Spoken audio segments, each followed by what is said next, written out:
parti. Erev Tov, donc on va faire le shiur, les Hashem, sur la paracha Vayetse. Alors on fait un petit résumé de la paracha, comme d'habitude, et ensuite on va s'attarder sur un point. Donc Vayetse, Yaakov, Beersheva. Yaakov, il sort de Beersheva. Alors on se rappelle la fin de la paracha dernière, où on avait effectivement Yitzhak et Rivka qui ont demandé à Yaakov de partir, et de partir vers Haran, là où habitait Lavan. Lavan, le frère de Rivka, afin que Yaakov puisse trouver une femme là-bas, parce qu'ils ont vu que Esav, il a pris des bnotes Canaan, les filles de Canaan, et ça n'a pas plu aux parents. Ils ont dit non, non, on veut que ça reste dans la famille, tout comme Abraham il avait fait avec Yitzhak. Alors Yitzhak et Rivka ont fait avec Yaakov. Maintenant, Yaakov, il avait un autre intérêt à partir aussi, c'est parce qu'il avait peur d'Esav. Donc il savait, Rivka, comme c'était une prophétesse, elle a à la fois entendu l'intention de Yitzhak de bénir Esav, et c'est pour ça qu'elle a pu intervenir, parce qu'elle a vu ça par prophétie. Elle a également vu l'intention d'Esav de tuer Yaakov, en disant, le jour où mon père il décède, alors là, parce qu'il a un immense respect pour son père, il ne voulait pas lui faire de la peine, il ne voulait pas, surtout pas faire un acte que son père allait trouver difficile, donc il a dit, dès que mon père décède, je m'en prendrai à Yaakov. Et pour ça, Yaakov il part, à la fois pour échapper à Esav, à la fois pour faire ce que l'on demandait ses parents. Dans les Chachamim nous disent que Yaakov il avait une avoda, un travail intérieur à faire. Pourquoi? Parce qu'il fallait qu'il parte dans un but de mitzvah. Et la mitzvah, c'était d'écouter ses parents. Il ne fallait pas qu'il parte par crainte. Donc il a fait un immense travail avant de partir, de surmonter son Yetzara. Et d'ailleurs, c'est la question qui est posée par les Chachamim. Pourquoi il y a écrit déjà dans la paracha, juste avant, dans la paracha Toldot, à la fin, on dit que Yaakov est parti. Et là, on répète Vayetse Yaakov. Il est sorti. Alors pourquoi on le répète deux fois? Il est parti et il est sorti. Première explication, effectivement, c'est parce que il a eu un travail à faire de partir, au Chabar, de partir, non pas par crainte d'Esav, et de partir pour faire la mitzvah de Kibbutz Avahem, de faire ce que ses parents lui ont demandé. Il y a une deuxième explication qui est très intéressante, c'est que la première fois il est parti, mais il est resté en Israël. Il a été faire quoi? Il a étudié pendant 14 ans à la yeshiva de Shem Ever. Pendant 14 ans de yeshiva, avant d'aller chez Lavan, il avait besoin d'avoir des bases solides, bien qu'il étudiait déjà chez son père. Il voulait aller à la yeshiva pendant 14 ans. Et à ce moment-là, il est Vayetzi Yaakov, c'est à ce moment-là qu'il est parti. Il avait quel âge à ce moment-là? Il avait 63 ans. Donc il était déjà quand même d'un âge un peu avancé par rapport au fait qu'il était ni marié, ni d'enfant, ni quoi que ce soit. Donc Yaakov, Vayetzi Beersheva, Vayer Harana. Alors c'est où Harana? C'est exactement la Syrie actuelle. Vraiment, c'est même, pratiquement la même forme que la Syrie actuelle. Et donc, il part de Beersheva, qui est plutôt vers le sud, il remonte par Yerushalayim, et ensuite il sort. Donc, quand il passe par Yerushalayim, au Chabar, quand il passe par Yerushalayim, à ce moment-là, il fait ce fameux rêve, donc il s'endort, il met des pierres autour de lui pour se protéger comme il peut des bêtes féroces, et il fait ce fameux rêve des anges qui montent et qui descendent. On passera là-dessus un peu plus tard. Il se réveille, il comprend qu'il est ici dans un endroit qui est très kadosh, et il a à ce moment-là une discussion avec Dieu, qui se fait par rapport, pendant le rêve, mais aussi après le rêve, où c'est lui qui va répondre à Kadosh Baruch Hu après le rêve, et il quitte Israël. Il quitte Israël, et il arrive devant Haran, et il y a un épisode intéressant qui se passe, où il y a des bergers qui sont bloqués, ils ne peuvent pas faire boire leur bétail, parce qu'il y a une immense pierre qui bloque le puits. Et il y a Rachel qui est là également, qui veut faire boire ses... Et Yaakov Avinu, il voit cette pierre, et puis il l'enlève comme ça, comme si de rien. Alors cette pierre, plusieurs personnes, plusieurs hommes n'arrivaient pas à la bouger. De là, Chachamim nous dit que cette pierre correspond au Yetzirah. C'est le Yetzirah dans le monde qui va toujours nous faire croire qu'avancer, c'est impossible. Se rapprocher d'Hachem, c'est impossible. Faire les mitzvot, c'est trop dur. Et cette pierre qui nous semble immense, qui semble énorme, que personne n'arrive à bouger. Alors qu'est-ce qui a fait qu'Yaakov il a réussi à avoir cette force? C'est quand il a vu Rachel. Pourquoi? Parce que Rachel c'était son zivouk, c'était son mazal. C'était celle qui était destinée. Non seulement ça, mais c'était celle avec qui il devait construire le clan Israël. Donc quand il a vu Rachel, il a vu l'immensité de sa mission. Il a vu, non pas une mission individuelle, mais il a vu qu'il avait sur lui, sur ses épaules, la création d'un peuple. Et quel peuple? Le peuple juif. Donc face à ça, il a réussi à récupérer toutes les forces qu'il lui fallait. Et il n'y avait rien, un d'avoir Omed Lifnei Haratzon, il n'y avait rien qui pouvait se mettre devant lui. Même une immense pierre, il a une force surhumaine qui lui a permis de passer ça. À ce moment-là, Rachel le présente à son père Lavan. Regarde papa qui est là, Yaakov. Et là, Lavan, très très heureux. Pourquoi? Sa dernière rencontre avec la famille de Abraham, c'était avec Eliezer. Et là, c'était Pactol. Il était arrivé avec tout type de bijoux, de diamants, etc. pour pouvoir prendre Rivka. Donc Lavan le voit arriver, sourit en coin, super, il va prendre une de mes filles et on va pouvoir toucher un deuxième pactole. Ça arrive pas deux fois dans la vie, et ben lui si, deux fois le loto d'un coup. Sauf qu'il arrive, il le prend dans ses bras et puis il le palpe en même temps. Il sent pas de relief quoi. Qu'est-ce qui se passe? Ça va, ouais, ouais. Alors, ouais, ils sont où les chameaux? Ils sont où? Ah bah en fait non, il y a un petit souci sur la route. C'est quoi le souci? C'est que Yaakov, quand il s'est enfui, et ça, vu le danger, il s'est dit, il y a hors de question qu'il fuit comme ça. Il a envoyé son fils Eliphaz. Eliphaz a poursuivi Yaakov, savoir qu'Eliphaz était l'élève de Yaakov. Donc il s'est trouvé dans lui, il dit, écoute, je suis désolé tonton Yaakov, j'ai une mitzvah de Kibbout Avaim, je dois écouter mon père, il faut que je t'élimine. Donc Yaakov, il dit, écoute, bon, déjà on voit ici, évidemment que la mitzvah de Kibbout Avaim, c'est pas comme ça, puisque c'est la halacha et c'est même de façon logique que tu ne dois pas faire une avera pour Kibbout Avaim. C'est-à-dire que si les parents demandent à l'enfant de faire une avera, c'est un des seuls cas où il n'a non pas le droit mais le devoir de leur désobéir. D'accord? Donc ça c'est clair. Bon, il y a toutes les questions des enfants qui ne sont pas bar mitzvah, etc. C'est encore autre chose. On en a déjà parlé, il ne faut pas demander aux enfants de faire des souris même quand ils sont enfants. Et, et donc Yaakov, il dit, écoute, il y a un deal. Moi, je te trouve une solution où ni tu te salis les mains, ni tu transgresses le problème de ne pas écouter ton père. Il dit, ah bon, c'est quoi? C'est très simple. Un pauvre dans la Torah est considéré comme un mort. Donc, prends-moi tout ce que j'ai.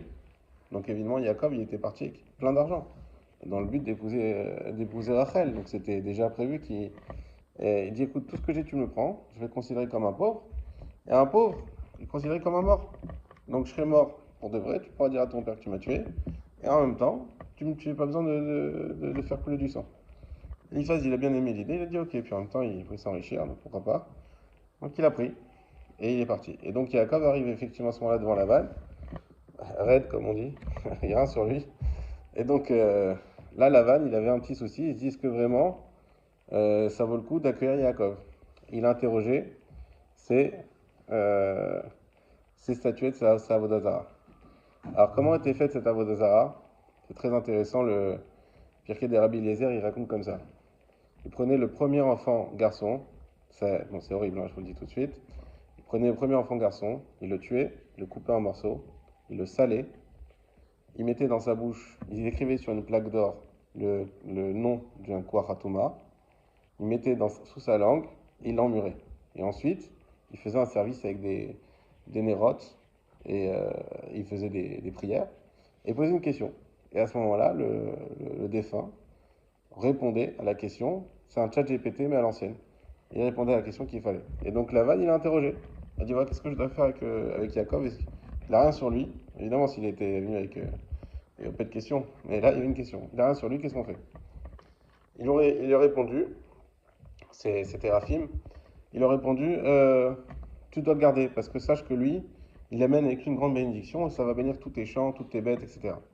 Effectivement, la vanne s'est beaucoup enrichie grâce à la présence de Jacob, non pas en récupérant ce que Jacob il a amené, mais par la bracha qu'il a amené avec lui. Et donc il a accueilli Jacob, il a accepté. Jacob est resté 7 ans là-bas, comme vous le savez, pour Rachel. Finalement, Lavan l'a embobiné, il a donné Léa à la place. Une semaine après, il s'est marié avec Rachel également. Il est resté 7 ans de plus. Et puis encore, ensuite, 7 ans pour travailler. Donc il est resté là-bas 21 ans. Il s'est marié à l'âge de 83 ans. Donc il reste là-bas 21 ans. Il construit une famille de 12 enfants, 11 garçons et une fille. Et puis à un moment donné, il dit, c'est le moment de partir. Dieu lui demande de partir. Lui, il savait déjà qu'il fallait partir. Et il part en secret parce qu'il sait que Lavan, ça va pas lui plaire cette histoire. Il sait il part avec toute la bracha qui est la sienne. Et donc, Baruch Haba, Et il décide de partir en douce. Et Lavan arrive. Alors là, Lavan est très perturbé.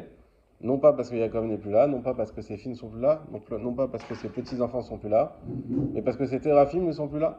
Et donc il trouve plus son chat GPT. Donc il dit comment on va faire? Il dit il a dû me le voler. Et donc il part en guerre contre Yaakov. Il va à sa poursuite avec une armée. Puis quand finalement il le rattrape, c'était Rachel qui avait volé les téraphim pour à la fois laisser une chance à son père de faire tchouva, mais également lui empêcher de les retrouver. Et finalement, il a pu quand même les retrouver. Et à ce moment-là, il y a tout un débat avec Yaakov et Lavan. Yaakov qui lui dit écoute, tu m'as trompé déjà 100 fois. Lui qui dit mais pourquoi tu m'as pas dit que tu partais? On t'aurait fait un pot de départ, on aurait fait une fête, on aurait fait quelque chose, et tu aurais pu me prévenir. C'est quand même mes filles, c'est quand même mes enfants. Et oui, parce que lui considérait Yaakov comme un esclave. Alors, c'est-à-dire que quand un esclave a des enfants, les enfants appartiennent au maître, n'appartiennent pas à l'esclave. Et donc il dit, tu es parti avec mes enfants, tu es parti avec mes filles, tu es parti avec mon argent. Alors qu'on sait que Jacob, il avait gagné difficilement ses sous, parce que Lavan, à chaque fois, il le... Bon, finalement, ils acceptent un accord, ils cherchent partout, ils ne trouvent pas ces téraphim. Yaakov, au passage, maudit la personne qui les a volés sans savoir que c'était Rachel. Pour ça, elle va décéder plus tard en donnant naissance à Binyamin dans la prochaine paracha. Et à la fin de la paracha, on voit que Yaakov, il voit des anges arriver vers lui qui vont lui annoncer l'avenue d'Esav qui arrive aussi en guerre. Donc Yaakov, il a beaucoup de guerres à mener. Et ça, c'est la fin de la paracha. Les Chachamim font remarquer une chose très intéressante, c'est qu'au début de la paracha, quand Yaakov sort d'Israël, il est accompagné par des anges, mais qu'il ne voit que en rêve, alors qu'à la fin de la paracha, il voit des anges, mais en réalité, en étant conscient. Donc il a un niveau beaucoup plus grand qu'au début. Alors qu'au début, il sort quand même de la yeshiva. Il dit qu'est-ce qui fait que Yaakov, il a acquis ce niveau? Qu'est-ce qui lui a donné cette force d'être capable de voir les anges directement, alors qu'avant il n'était pas capable de les voir? C'est le Zohar qui pose cette question et répond en disant qu'un homme ne peut accepter sur lui la shrina que s'il est avec lui, s'il est avec lui sa femme. La différence de Yaakov, c'est qu'il était marié. Le fait qu'il soit marié, ça lui a permis d'avoir un accès direct à la shrina et de voir les anges déjà en étant éveillé sans avoir besoin de tomber dans une torpeur. Et ça, c'est un saut qui est très important, c'est que la bracha, elle vient avec la femme, et pour ça, il faut, même si des fois, bon, ça dépend maintenant, mais même si des fois les femmes, elles travaillent un peu moins ou quoi, il faut savoir que tout ce qu'on a, c'est grâce à elle. Ça, c'est la femme qui amène, et c'est la femme qui est la source de la bracha. Donc, et c'est aussi pour ça que c'est bien d'encourager toujours nos femmes à prier, parce que c'est elles qui déclenchent la bracha, et plus, alors des fois elles demandent toujours les femmes, c'est dans leur nature, et ce qu'elles demandent, ça fait partie aussi des choses qui déclenchent. Donc c'est aussi quelque chose qu'il faut accepter avec joie, et ouais. Il y a une femme qui a demandé à suivre les cours de Torah ce soir. Alors, c'est vrai qu'il n'y a pas qu'une, Pardon, moi, c'est la titre en affaire. c'est pas la mienne déjà, donc J'ai dit une. voilà, non, je dis chacun avec sa femme. Et à part ça, voilà, moi ce que, bon, on en parlera peut-être après un peu plus si vous voulez, mais on est pour, il n'y a pas de problème de faire des cours de Torah pour les femmes, soit qu'on suit la mixte, ou soit qu'on fait un autre cours de temps en temps, peut-être pas une fois par semaine, ou peut-être une fois par mois, tout est possible, mais il faut qu'il y ait des gens qui s'engagent à organiser, c'est tout, Et ne pas le terminer, quoi, la course, parce que tu sens qu'elle a vraiment envie, quoi. bien sûr. Donc je vois que tu es prêt à prendre sur toi quelque chose là, c'est le bon moment. Honnêtement, Fabrice, Oui, il a, j'ai dit son rôle et tout trouvé. Votre Hachem. Il a déjà une charge. Voilà, c'est bien. Chacun il prend une partie et comme ça se passe bien et que c'est pas trop lourd pour personne. Razak ou Baruch, mais bien sûr, il faudra le faire, on en parle après. Bezrat Hachem. Donc en tout cas, ça c'est le résumé de la paracha. Maintenant, on va revenir sur un moment dans le pasuk Chaf du Perek Kafret, du Perek Kohar. Voilà. Donc on va revenir au moment où Jacob il est arrivé. Donc il est arrivé les anges, et ensuite Dieu lui a parlé, et il lui a dit la chose suivante. Veina Hashem nitzavala vayomar ani Adonai Elohei Avraham avicha velo Yitzhak haaretz asher ata yoshev shochev alecha lecha etnal zarcha. Premièrement, Dieu renouvelle la promesse de la terre d'Israël. Il dit à Kadosh Baruch Hu, à Yaakov, pardon, Kadosh Baruch Hu lui dit, je renouvelle la promesse d'Israël et donc je vais donner la terre à toi et à tes enfants. Vayazacha kafa haaretz, fartsa yama vakedma. Donc il lui dit que t'as. Qu'est-ce qui se passe? Et j'ai dit, hein? Moi, j'ai une application de Michel Micra avec un targo, Ouais. et il met une pub au début, et la pub, elle n'est pas très sérieuse. Ah, Pas du tout. alors c'est. Faut faire attention. Voilà. Ok. Alors vas-y, enlève le Echad, Shnei Mikra Echad Targum, on reste sur Vayetse pour l'instant. Donc, euh, donc voilà, donc il lui promet que la terre d'Israël va être grandissante dans tous les sens, que le peuple d'Israël aura pour la descendance pour la terre d'Israël. Et il lui dit quelque chose de très intéressant. Il dit Ve'ine anochi imach ushmarticha bechol asher telech. Dieu lui promet qu'il sera avec lui. Ve'ine anochi imach, je serai moi avec toi. Ushmarticha bechol asher telech, et je te garderai où tu iras. Ve'ashivoti el adama azot, et je te ferai revenir sur cette terre-là. Donc Dieu lui dit trois promesses. Un, la terre d'Israël, trois principales. Tu auras, donc la terre d'Israël sera en héritage pour toi et tes descendants. Deux, je vais rester avec toi, je vais te garder. C'est pas très clair qu'est-ce que ça veut dire que Dieu va le garder. Et trois, il lui dit je te ferai revenir. Parce que là, Jacob, il faut savoir qu'il quitte difficilement. Il quitte Eretz Israël. Donc il sait que c'est un droit kadosh. Il sait que tout se passe ici. Il sait que son lien avec Hachem, il va être peut-être atténué en Koussaretz.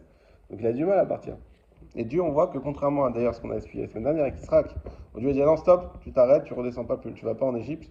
Là, Dieu lui dit bien sûr, tu peux y aller, ça fait partie du chemin que tu dois prendre, et t'inquiète pas, je serai avec toi. Et Kilo ezofra ad asher imasiti et asher dibartilach. Parce que je t'abandonnerai pas tant que j'ai pas fait ce que j'ai dit. Donc c'est une promesse très très forte de Dieu. D'accord? Mettez-vous à la place de Yaakov. Si Dieu vous fait cette promesse, que répondez-vous à Dieu? C'est une vraie question. Dieu vous dit, voilà, on sait qu'il y a une épreuve qui doit arriver. Pour le cas, c'était de sortir d'Israël. Il dit, voilà, je vais te garder. Je vais te faire revenir. Et je ne t'abandonne pas. C'est Dieu qui parle, hein, ça veut dire, c'est pas un commercial. C'est du solide. Et je ne t'abandonne pas. Tant que je n'ai pas fait ce que j'ai dit, je ne t'abandonne pas. Est-ce qu'on a quelque chose à ajouter? On a quelque chose à dire? Peut-être merci ou... Qu'est-ce que tu dirais, toi, David? Merci, c'est tout Merci. à propos. Voilà. Et tu te sentirais rassuré, tranquille. Ah oui. Très bien. Eh bien, c'est pas ce que Yaakov a dit. Yaakov, donc là, tout ça, c'est dans son rêve. Il se réveille. Il se rend compte qu'il est dans un endroit qui est très saint. D'ailleurs, Yaakov, il a très peur quand il se réveille. Vaïra. Première chose, c'est Vaïra, Vaïomar. Il a très peur et il dit Manora makom azé. Comment il est Nora, c'est terrible dans le sens de. Il y a de la peur dedans. On voit qu'Yaakov, il est très craintif. Qu'est-ce qui se passe? Qu'est-ce qui lui a fait peur? Au contraire, il devrait être tranquillisé. Dieu lui a fait des promesses magnifiques. Il lui a dit qu'il va le garder et qu'il va jamais l'abandonner et que t'inquiète pas. Quoi qu'il, tant que j'ai pas fait ce que j'ai fait, t'inquiète pas, ça se passera. Donc, eh ben, il a très peur. Il a très peur parce qu'il est dans son endroit. Il faut savoir que Jacob, il est très hanav, évidemment. Il est très humble. Et lui, il pense, premièrement, qu'il ne méritait pas de dormir ici, de comment il peut dormir alors qu'il est sur le futur Kodesh Kodashim. Et deuxièmement, pour lui, il est certain que s'il a une révélation de Dieu, ce n'est pas par son mérite, mais c'est par le mérite de l'endroit. Il dit, je sais que j'ai dormi dans un endroit qui est très spécial, très saint, c'est pour ça que j'ai une révélation divine. C'est pas parce que moi, je mérite d'avoir une révélation divine. Et regardez ce qu'il dit. Donc le lendemain matin, Yaakov, pour cristalliser le moment, il fait un hôtel, comme il faisait à chaque fois qu'il y avait une révélation de Dieu. Il renomme l'endroit Bethel. Vaïdar Yaakov Neder les morts. Et ensuite, Yaakov fait Vaïdar Neder. Il promet un Neder, c'est un peu une redondance du Passouk. Et il dit, ça aussi c'est une redondance, Neder, Vaïdar, Neder, les morts. Tout ça pour dire qu'il va dire quelque chose. Imi Elohim m'a dit, Shmarani Badeh Chazé, si Dieu est avec moi et qu'il me garde dans ce chemin-là, Asher Anochi Olech, dans lequel je vais, Venatan Lechem Leechol, ou Veged Lilbosh, et qu'il me donne du pain à manger et des habits pour s'habiller, le deuxième passage continue, Veshavti Veshalom, et que je reviens en Shalom, El Betavi vers la maison de mon père, Veya Adonai Lil Elohim. Et ben dans ce cas-là, Dieu il sera pour moi un Dieu. En gros, il est en train de faire une sorte de condition à Dieu. Dire écoute, tes promesses elles sont cool, mais il répète à peu près ce que Dieu l'a dit, hein, dans d'autres termes. Mais si tu me gardes dans le chemin que je vais aller, et tu fais bien attention à moi, tu me donnes du pain à manger et des habits pour s'habiller, là d'accord, tu seras pour moi Dieu. Tu seras mon Dieu. C'est un peu choquant cette manière de Yaakov de parler. On parle de Yaakov Avinu, à ce moment-là il a 63 ans d'études, donc 14 ans yeshiva. Qu'est-ce qui se passe? Qu'est-ce qui se passe? Que ce que nous dit Yaakov? Que dit Yaakov à Dieu? Donc si on pense que Yaakov est en train de faire un chantage à Dieu, c'est que soit on a un problème sur Yaakov, soit on a mal compris. Alors les Chachamim nous disent vous avez mal compris, on a mal compris, on va expliquer ce qui se passe ici. Ça n'a rien à voir avec ça. Premièrement, prenons les choses un petit peu avec du recul. Soit Yaakov, il aurait une réaction normale de rien dire, merci, au revoir. Soit s'il demande et qu'il se met dans une posture de négociation avec Dieu, si tu négocies avec Dieu, je te négocie avec le roi des rois qui a tous les trésors, tu vas pas lui demander du pain pour manger et des habits pour s'habiller. Tu vas y aller fort. Tu vas demander est-ce que je peux avoir des bijoux, des richesses, je sais pas, d'avoir être sûr de manquer de rien pour moi et mes descendants. Ou je peux avoir des maisons, j'en sais rien, mais tu vas pas demander du pain et des habits. En plus, c'est bizarre la manière dont il parle. Il dit du pain pour manger, des habits pour s'habiller. Alors ça, on apprend une chose ici, qui est au passage, c'est pas ça le sujet principal, mais il y en a qui ont des fois beaucoup de pain, mais qui peuvent pas manger. Qui ont beaucoup d'habits, mais qui peuvent pas s'habiller. Parce qu'ils peuvent être malades, parce qu'ils peuvent avoir des problèmes. Et donc là, Yaakov, il a dit une chose. Moi, ce que je veux, c'est des choses dont je pourrais me profiter. Que mon état de santé me permettrait de profiter. Ça, c'est quelque chose de très important. Et souvent, on dit on veut, oui, mais n'oublie pas d'abord, regarde ce que tu as, de ce dont tu as la possibilité de profiter, que certains pourraient être même avec des richesses pas possibles et pourraient pas profiter comme toi, parce qu'ils n'ont pas la santé, ils n'ont pas les choses qui sont de base nécessaires pour. Donc déjà, Yaakov, il est lucide là-dessus. Mais plus que ça, qu'est-ce qu'on dit dans le Passouk?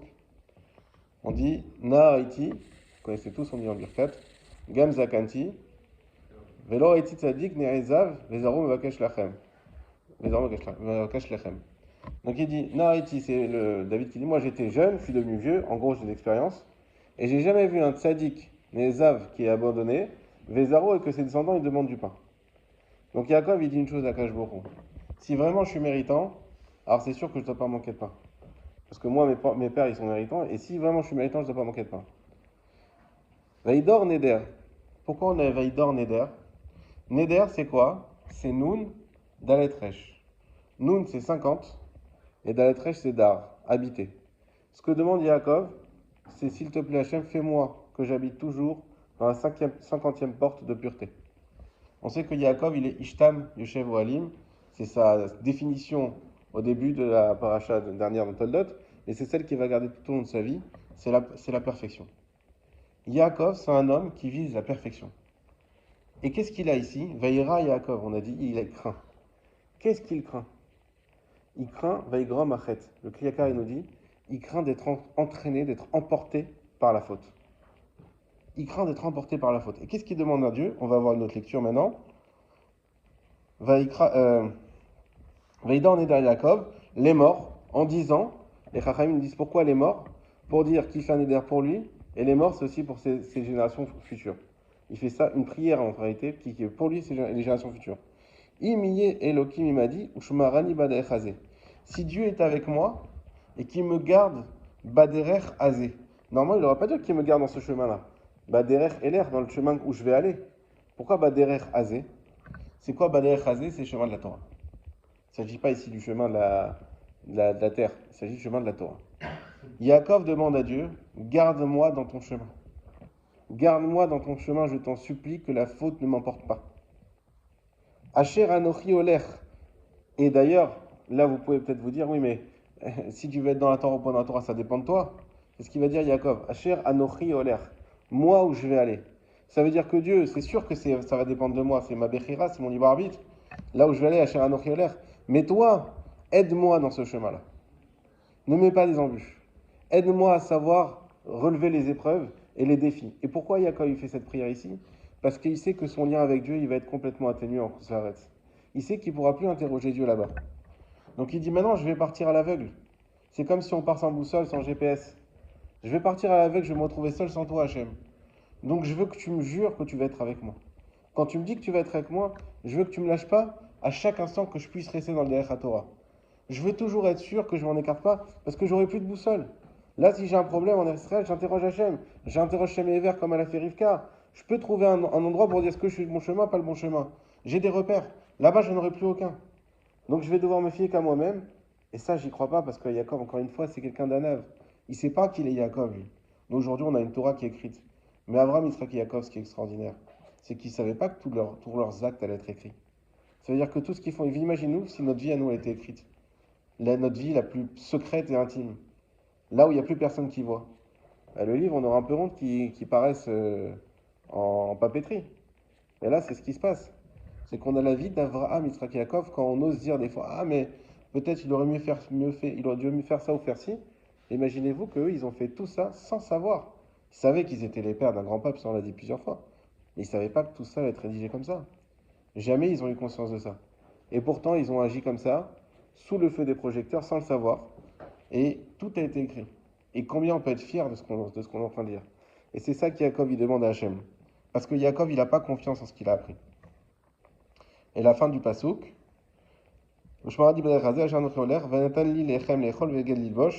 simplement, c'est qu'Yaakov, il demande une chose à Hachem, comme on l'a expliqué, c'est que avoir le minimum vital, parce que sans ça, on ne peut pas servir Dieu. Je veux avoir le minimum vital dont je peux me servir pour pouvoir servir Hachem. Maintenant, il y a une question du Imre Cohen. C'est un livre que vous devez peut-être connaître. Il me pose une question fondamentale. Il dit, c'est magnifique ce qu'on est en train de dire. Yaakov, en d'autres termes, non croyait qu'il faisait une condition, un petit chantage à Hachem. Si tu veux être Hachem pour moi, et bien dans ce cas-là, il va falloir répondre à certaines exigences. Pas du tout. En réalité, il fait une prière à Dieu. Il fait une prière à Dieu juste pour être sûr de rester proche d'Hachem et de rester toujours, à 100% dans le bon derrière. Maintenant, il dit, attends, Yaakov, il sort de 14 ans d'yeshiva.